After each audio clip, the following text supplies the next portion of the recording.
வைத்தியம் செய்கிற மருத்துவன் என்று உள்ளே நுழைகிறார். முதலில் அபூஜகிலை தான் சந்தித்தார். ஏதோ முகம்மது என்று ஒரு பைத்தியம் இருக்கிறதா, பார்க்க வந்திருக்கிறேன், வைத்தியம் செய்வேன், நல்ல மருத்துவர். அபூஜகில் சொன்னார், உன்னை போன்று 10 பேர் வந்தார்கள், அவரின் மீது பைத்தியமாகி விட்டார்கள். போய் பார்க்க ஆசைப்படுறிய? ஆம், ஆசைப்படுகிறேன், அவரை பார்க்க வேண்டும், நான் பைத்தியத்திற்கு வைத்தியம் செய்ய வேண்டும்.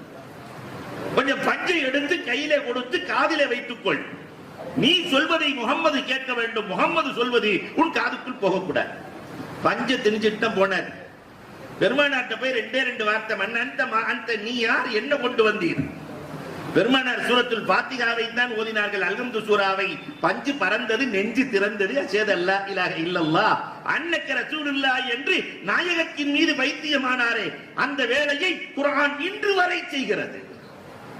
குர்ஆனுக்குள்ளே நுழைந்தவர்களுக்கு அது வழிகாட்டும்.